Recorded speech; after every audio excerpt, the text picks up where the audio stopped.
But before we get to that, another point to mention that wasn't in either list but has been talked about online: Steven Avery running his cousin's vehicle off the road. Okay, you tell me how you would respond to that.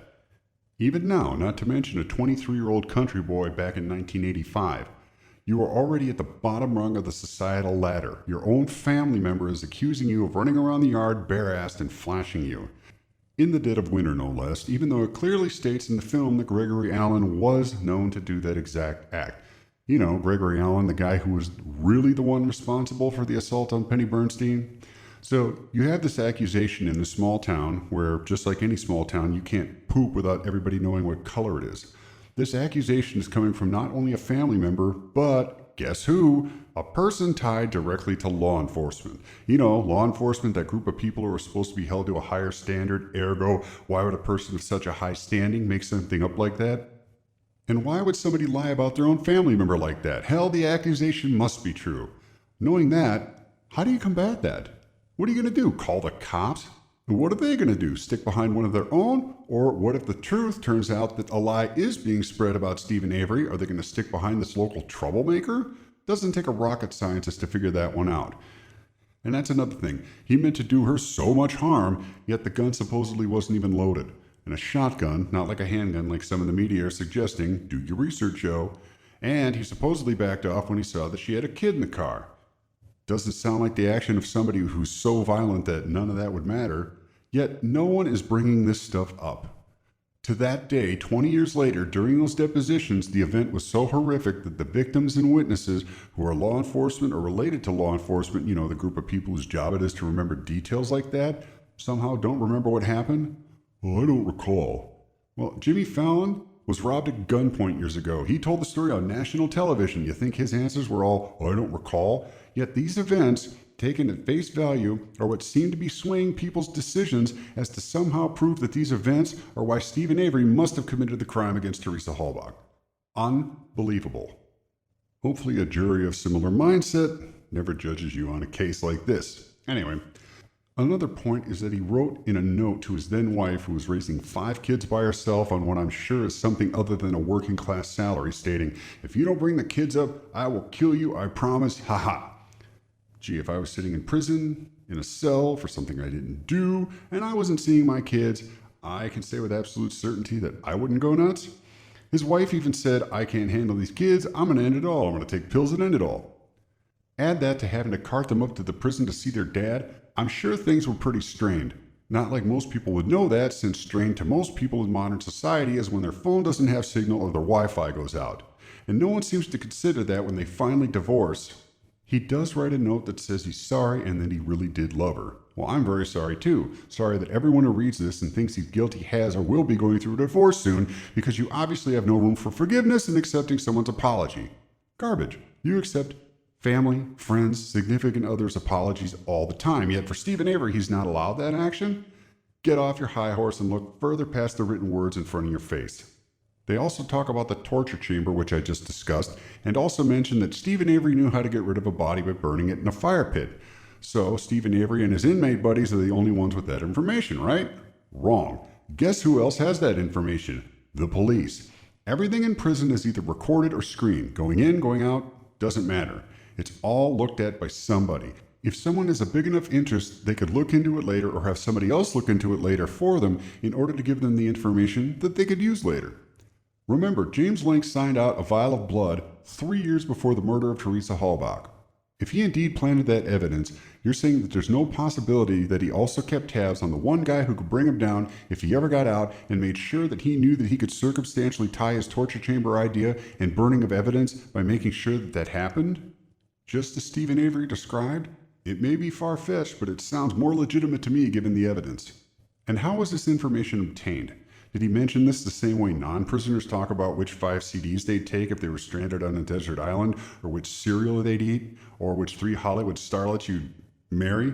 Remember the movie Stand By Me? Remember the conversation around the campfire? Vern, he says, what would I eat the rest of my life? Well, that's easy. Pez. Cherry-flavored Pez.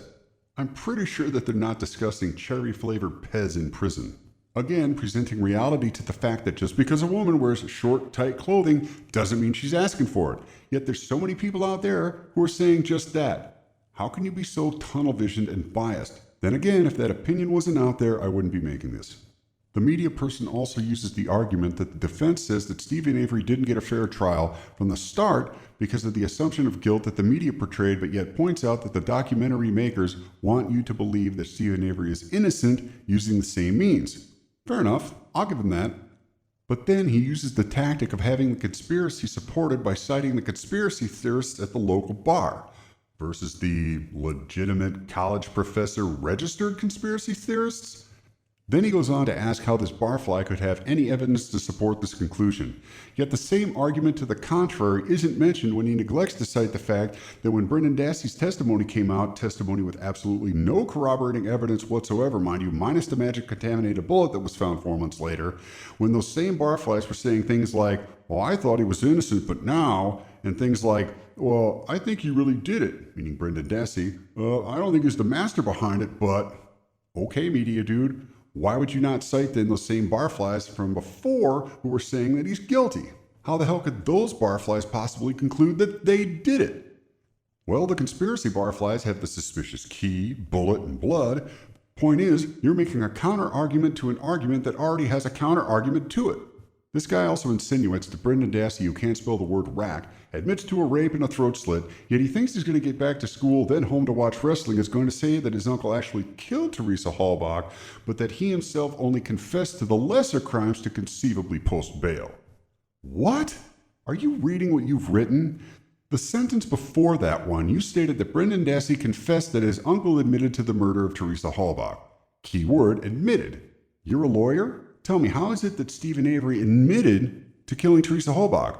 When did Brendan Dassey ever say that? Now, there's a video where Brendan Dassey admitted to watching Steven Avery kill Teresa Halbach, but if this legalese mumbo-jumbo is basically a Pokemon battle of wits and words, wouldn't you want to make sure that your lingual syntax is correct?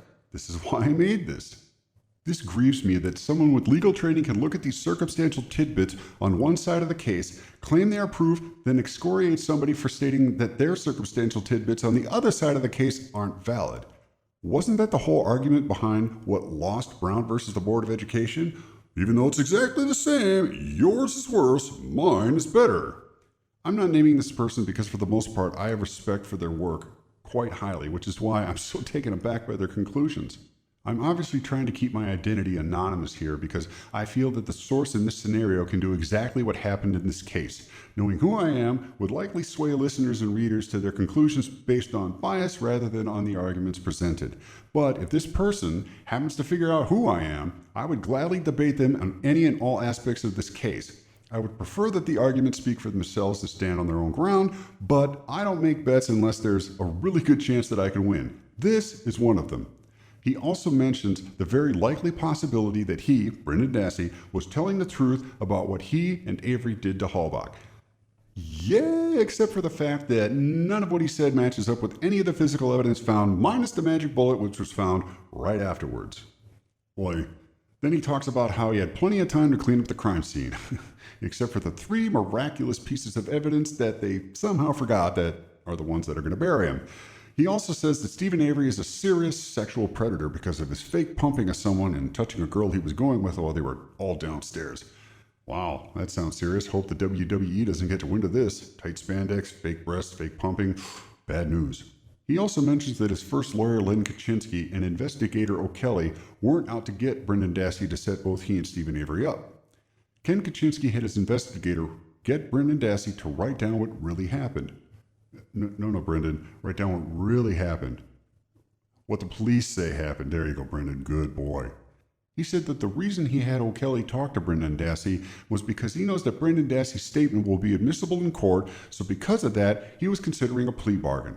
Are you referring to the statement you couldn't be there for, Ken? The statement your client gave while you weren't there? Granted, this is a legitimate argument, and even he says that it's attorney incompetence, but a plea deal still gives him 20 years, yet buries Steven Avery. Why buy the cow when you can have it and the milk for free? Sammy the Bull Giancana whacked 26 people and got off scot-free. But even in this deal, they get both of them for a minimum of 20 years. I should really stop reading this since I'm about to go into how this evidence is garbage. In fact, I will. So, here's the evidence with notes in chronological order. 1. The RAV4 on the property. I'm going to start off by asking what was with the broken left turn signal, cracked headlight, and left front wheel well protector gone? Tow job, non-pro. Nobody ever bothers to explain that or delve into that, but this is probably the key piece of evidence leading to Teresa Halbach's disappearance and murder.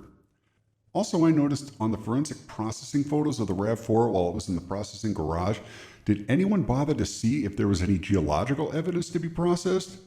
There was light-colored mud splashes on the front wheel wells of Teresa Halbach's RAV4. Did anyone analyze where the dirt may have come from? Was there dirt, geological compounds, or chemicals used in mining that might have been on her vehicle that could only come from a quarry? Assuming, of course, that Teresa Halbach had never been to the quarry before or had no business going to the quarry that day, since that is where the quarry pile burn site was, which was the defense's theorized site where Teresa Halbach's body was cremated, and since somebody put her in the back of the cargo bay of her own vehicle with her head bleeding all over the back, which would probably be a completely superfluous occurrence if the Brenda Dassey story is true, if the defense could place the car somewhere in that quarry, then there might be enough contradiction to the Brenda Dassey testimony to offer an alternative solution in regards to the way she died to get another crack at an appeal. But, don't know, just throwing out ideas here.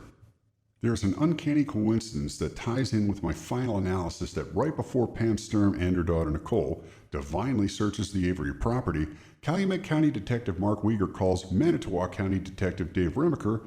Remember, Manitowoc County is only supposed to supply resources to Calumet County, and if manpower is considered a resource, then what the hell's the point of having Manitowoc County ixnayed from the investigation in the first place? That's like taking out a restraining order and saying, oh, well, that's really only for third shift and holidays. The whole point was to prevent any inclination of interference or conflict of interest, and manpower is the only and defining reason for that decision. Calumet County has plenty of LEOs and volunteers to do the search job. Anyway, Calumet County calls Manitowoc County and says, the boss, who's the boss in this case? The sheriff? Wisconsin DOJ Special Agent Fassbender? Which boss? He says the boss has a change of plans, and he wants us to interview Avery again and search the property. Keep in mind that if something has now been put in place, it's go time. It's the Calumet County Sheriff's Deputy Mark Wiegert who calls the Manitowoc County Deputy Dave Remaker and states that they want to search the property the same day and hours before Pam and Nicole Sturm find the RAV4. If this is a conspiracy, and in fact the police are indeed the one who planted the car, then perhaps it's a multi-department, multi-agency collusion. Add to the fact that I will theorize later that if the crime lab skewed the DNA test, the special agent from the Department of Justice, Tom Fassbender, allowed the Manitowoc County LEOs to have manpower where there was supposed to be none present at all, and the head chemist FBI agent selectively tested or blatantly sabotaged the EDTA samples. This is potentially the biggest cover-up in the history of America since Watergate or Benghazi. As I stated earlier, it truly points to the cops probably have the key. Who else could move the vehicle? Lieutenant Link found the key on the 7th search when he wasn't even supposed to be there, unless it was towed. Would that be a reason, aside from testimony telling them where to put incriminating DNA sweat, that the battery cable was disconnected? To say, look, see? How would we move the car? The battery cable was disconnected. Remember, it was not fingerprints, mind you. It was supposedly sweat. Not to mention that the prosecution said it was sweat, but no source for this DNA was ever verified. It could have been from any other source they had access to. A toothbrush, a slipper, inside one of his gloves. And the biggest mystery on the biggest mystery, why was there no DNA on the battery cable itself? If you're going to put on gloves after you've already transferred your fingerprints and DNA into the vehicle. Also, and I don't think anyone's ever brought this up, if you want to hide someone's actual fingerprints, what better way to score a twofer than to wipe them off with a sweaty cloth loaded with somebody's DNA? I'm sure there's a true crime story out there somewhere with the exact situation. If anyone could point me toward that scenario happening in a book or a show or a movie, please let me know. Was it in the book Kiss the Girls that Brendan Dassey supposedly got the idea for shackling someone to the bed? Either way, the car key is corroboration of conspiracy by definition, assuming, of course, it was planted. So the car is on the property, more than likely with the blood evidence already there, although due to false logs and some people being there that should not have been there, it could have come afterwards too. But the trap is in place and it's go time, which is why the following makes so much sense. Why would they, with 40 acres of cars, use her own car to transport the body? 40 acres is a lot of acres. They live on Avery Road. I wouldn't be surprised if it's been in their family since the old homestead days of 40 acres and a mule. There were 40 acres to search, and even Sturm testified that she had no idea how many cars were on the property. Yet, she found the car in 30 minutes. Why would she not have any idea? Would she not have been given a map? Apparently she was.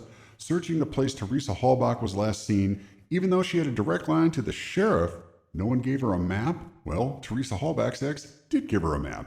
And this was after everyone else went on their assignments that morning. Pam and Nicole, whom the ex said at least he'd never met before, and according to him, she just came right out and said, "Has anyone checked the Avery salvage yard yet?"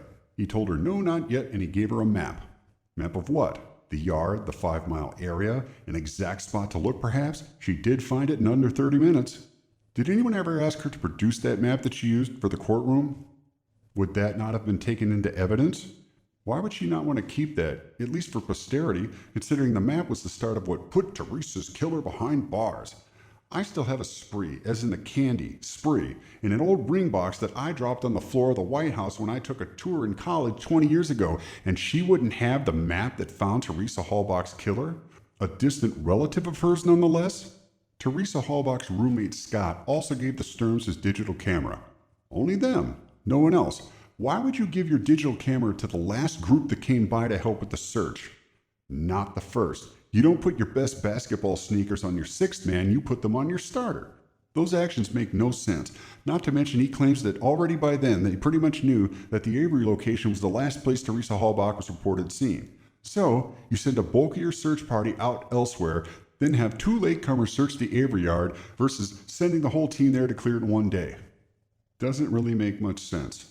An acre is a standardized unit of measurement, but in the medieval times it was the area of how much an average person could plow in a day with a yoke of oxen, i.e. 2 oxen in about an 8 to 10 hour day. The measurement today is 22 yards by 220 yards, which is a furlong. So that's 40 days worth of plowing for that area. That's a pretty large area. Say 40 days at 8 hours a day. Not 10, I'll give the benefit of the doubt of speed to Miss Stern. So say you got 8 hours a day at 40 days. That's 320 hours. That's 320 hours it would take you to plow that property. Say you search for cars 10 times faster than you plow. That's still 32 hours or 4 days worth of work of searching. She said on the stand with a tear in her eye, "I would have come back the next day if that's what it took." Ha! If you search 100 times faster than you plow, you mathematically still have 3.2 hours of searching to do, and they found it in 30 minutes? People, please. Even if they searched for 3 hours and found it, that's still amazing luck. Part G. Why would anyone who knew the car was there consent to a search? Doesn't happen.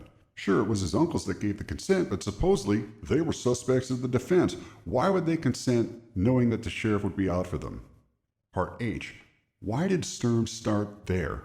Aside from the divine intervention, of course. Did someone from the group tell her exactly where to look? Who? Why? Again, if so, wouldn't she have a map? What was her reasoning for starting there?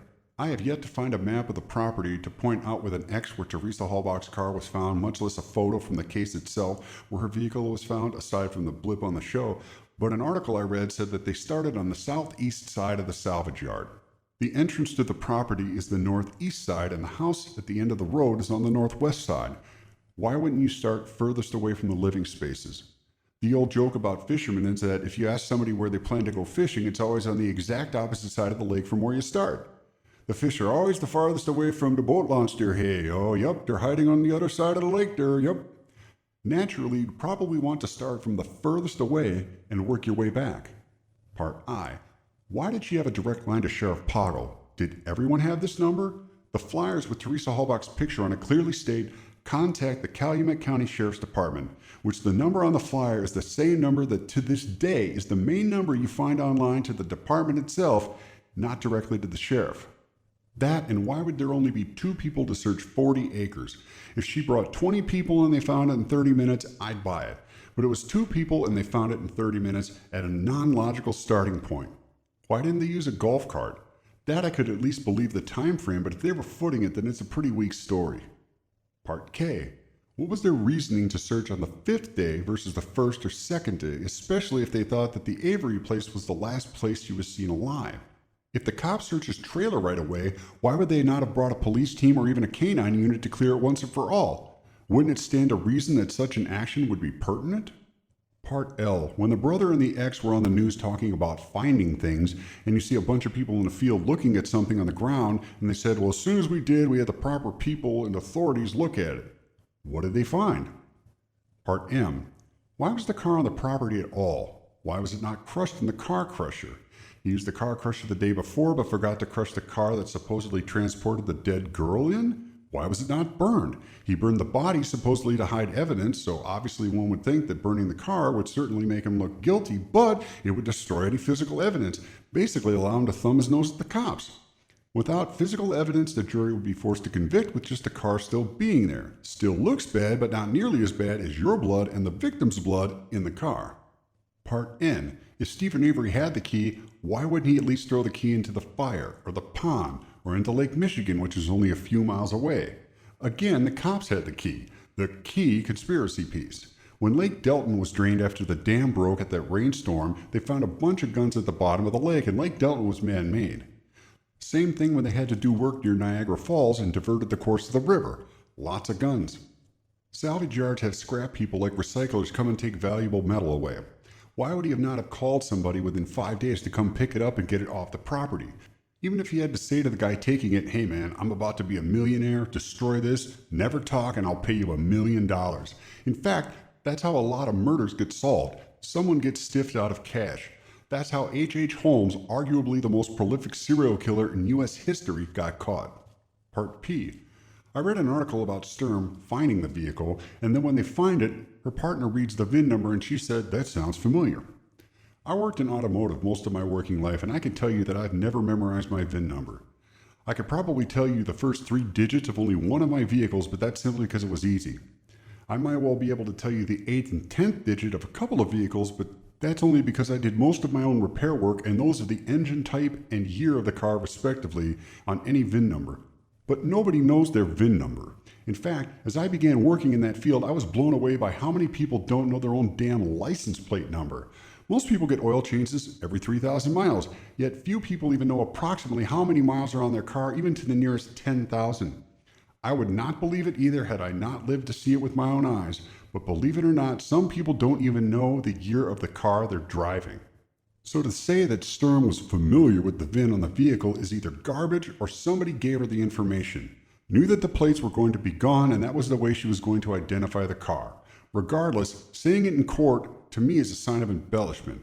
Granted, people will do that sort of thing, but it's another notch on the bedpost of bull in this case. Part Q. When she calls to report it in, the article says, within minutes, squad cars from both Calumet and Manitowoc counties sped towards the salvage yard. Why both counties? I thought Manitowoc was only supposed to supply resources and back off otherwise. Which brings us to number 2, Steven Avery's sweat on the latch and hood of the RAV4. Part A. This wasn't in the film that I remember, but I think it should have been, even though it was inadmissible, and I understand for time constraints that it wasn't, but I want to discuss it here. Part B. According to Dean Strang, in a separate interview, there apparently was testimony where a forensics tech was looking at the inside of the RAV4 that had Steven Avery's blood in it and popped the hood without changing gloves like they were supposed to. This is something that was more than likely known, which is why Ken Kratz emphasizes the word sweaty in this press conference to try and give the DNA on the truck hood and hood latch credibility, which ultimately failed. Remember, the press conference occurs before the sweat is ruled inadmissible. And Ken Kratz says his sweaty jargon because it's the only piece of evidence that the prosecution has that Steven Avery was near her car that isn't the questionable blood. This not being in the actual testimony was another reason that this was ixnayed, kind of like 2 offsetting football penalties. Part C. Where is the testimony of the battery cable? I can't find it, and perhaps I need to watch it again, perhaps it's not there, but why would you disconnect a battery cable? That makes no sense. Even if it was to prevent somebody from going somewhere. I doubt that in 1999 that car model was equipped with a GPS unit or a computer that recorded information like collision specs with an internal chronometer to tell when the accident occurred and which quadrants like some modern cars have. The sensor information, if there, would give clues as to when the accident happened, which would also give an idea of who had the opportunity to cause this accident, which might lead to somebody other than Steven Avery. Even if the car was equipped with such technology, why would anyone disconnect the battery cable? Even if you were planning to do something nefarious to the car. Some have said to disengage the alarm, but a fuse would do the same thing. Or just cut the cable to the horn. The horn is usually up front on most cars and is fairly easily accessible. And why would that not leave fingerprints? Again, wiping prints and replacing it with Steven Avery's DNA sweat in one swoop to corroborate a testimony is a possibility, but that would be the only explanation that even remotely makes sense to me. Why else would you, Steven Avery, as a guy with knowledge of cars, disconnect the battery? Unless somebody wanted to make sure it didn't go anywhere. Number 3, Steven Avery's blood in the RAV4. Part A. Someone had a picture online and observed that the main blood stain near the ignition looks conspicuously like 2 Q-tip swab swipes. That it does. Same size and everything. Part B. And some people have tried to argue this in the most illogical fashion, but if you have gloves on, you have no blood. Pretty basic. With gloves on, you have sweat but no fingerprints, and there were no fingerprints anywhere on the car. And you'd have to be sweating pretty profusely to sweat through gloves. Even so, they'd have to be cloth, probably cotton, or even soft leather, although I will point out that unless you're working construction, and even then, has anyone listening to this ever sweat through a pair of gloves? Any gloves? Anyway, when it comes to gloves and prints, you can have either or, not both.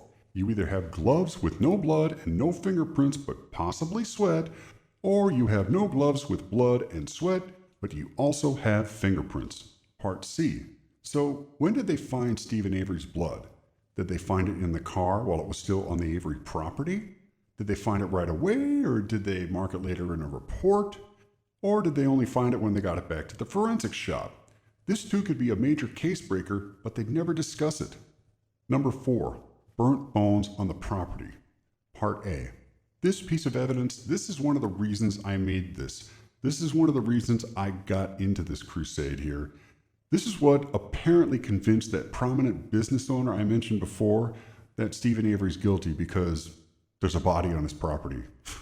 I truly hope that one of your neighbors doesn't shoot a dog that wanders onto your front lawn and dies, because you'll have to plead guilty to animal cruelty. Well, here's some points to consider. First one, and it's a big one, Part B. It's easier to move a burnt body than a live one. Imagine that. Simple physics. Part C, you also don't get the forensic benefits that you do with an intact body. Little or no evidence of who the victim is, and little or no evidence of who moved her. No blood, no tissue, no hair, no sweat, no semen, no dental records, no time of death, no probable cause of death, no lividity, no trace evidence, nothing. Cops would know that, especially if you were trying to set somebody up. No trace evidence and easy to transport. In fact, bone fragments are the only way to have proof that you even have a human body, but without a little tiny bit of DNA to prove who that body belongs to, you can't even prove that if a body is badly burned enough. Which, of course, this one was, but miraculously, one little bit of lucky tissue survived. I'll address that later, but when it comes to identifying a body, a lot of people might think that Steven Avery's thinking that that might be convenient. Well, since he can't prove how that body got there, he's probably more along the lines of Andy Dufresne in the Shawshank Redemption saying, I find it decidedly inconvenient. But because of the lack of evidence you get with a burned body, you have to have other corroborating evidence to tie in what might have happened, who might have done it. Which, in this case, lends credibility to the theory that the cops planted the other evidence to tie Steven Avery to the crime because they don't have the evidence on the body. Then you have Brendan Dassey solidify the gaps, bam, trifecta. But even with that, everything that the prosecution has presented is still all circumstantial, or at least there's major flaws with the evidence that they present. Part E. Why would you move a burned body at all unless it was to place it somewhere like the woods? Even then, you could at least scatter the bones around under Flores to not be located, or why would you not throw them in a pond or Lake Michigan? Or would leaving the burned bones at the original burn site give away the identity of the real killers? Did they ever look for tire tracks to and from the quarry burn pit site? Almost all cop cars are either a Blazer, an Explorer, a Crown Victoria, or a Caprice. All have only 1 or 2 standard tire sizes that go on those vehicles. Most law enforcement agencies, or LEAs, order all their tires from one supplier, and if they don't do the work themselves, they usually contract the work out to a single garage, to which that garage would be the supplier and installer of those tires. That evidence and plaster molds are normally taken by forensics teams first, since cop cars are usually there over the crime scene driving with their vehicles. Now, if the cops are suspected in the crime and the attorneys for the defense aren't on the case until much later, that poses a major problem in being able to find that sort of evidence. I'm sure the prosecution would have been heartbroken over those key pieces of evidence disappearing. From what I've seen, there's no way that Brendan Dassey said outright that Teresa Halbach's body was there. In fact, he stated that they had stuff to burn for a big bonfire because they invited people over, but they canceled. Why would you murder somebody when you've invited people over? Sure, they canceled, but what if they change their minds and show up? Oops, kind of defeats the purpose of disposing a body if somebody catches you in the act right after you murder someone. Obviously, it has come to fruition that the Brendan Dassey testimony of what they did to Teresa Halbach is blatantly false. With that being the case, why would he invite his nephew over if you're disposing of a body? Even if you hadn't invited people over. You now not only have a witness that can turn you in that you didn't have before, but you have just now exposed your own nephew, which now pits him into the legal system which you wrongfully served more years for than that nephew has been alive. Why would you do that? Do you really think that with the county breathing down his neck like that, he would have jeopardized his nephew in that fashion? Sure, his own brother and stepdad have been pointed to as possible suspects, not to mention they testified against Steven Avery, which is basically like testifying against Brendan Dassey, so anything is possible, but that seems more logical to me that he would keep his nephew out of it instead of getting him involved. Steven Avery even said, Brendan's got his whole life ahead of him. Even if he did knock on the door and Steven Avery was raping Teresa Halbach, why would he have not told him to go away knowing what was going to happen to him? Part G. There was also evidence that the burned bones were moved. Why would you move them but not all of them and not throw them in the lake instead of right in the pit behind your own house? They also had an expert testify that when cremains are moved, the area with the most material is usually where the bones are moved to, not from. A circumstantial observation, but human nature and patterns are what profilers use to find the killer. And fairly successfully, might I add. Number 5, Teresa Halbach's DNA found on one piece of bone, a tibia bone that still had muscle tissue on it. Was the tibia with the DNA on it found at the Avery site, the Brendan Dassey burn barrel number 2, or was it in the quarry pile? If somebody has that information, I'd like to know. Part B. They didn't request any help from the state forensics labs until after they were well into processing and sifting through the bones, which would mean relinquishing control of a scene to another agency. If you believe that the cops are in on this, then that would throw a serious monkey wrench into their plans of planting evidence, wouldn't you say? There was also no systematic approach to the excavation, nor was there proper photographic evidence, nor was there a proper grid system in place. The grid helps determine things like the position of the body, the burn temp, the burn time, whether or not the body was intact or in pieces, i.e. mutilated, etc. None of which was explained very well, at least to my knowledge. However, I do think it's odd that the skeleton was burned so badly that it was in pieces, yet somehow they were able to tell that the body was mutilated, even though there was no grid used and the testimony stated the contrary. Yet they were able to say that it was and charge accordingly. How's that possible? If somebody has info on that, please let me know. Also, I find it rather miraculous that one piece of tissue had Teresa Halbach's DNA on it, just enough to confirm that it was her, and not some skeleton from the morgue. Supposedly, the Jonda burn barrel number 2, had the PDA and the camera in it, but was that determined to be the original burn unit?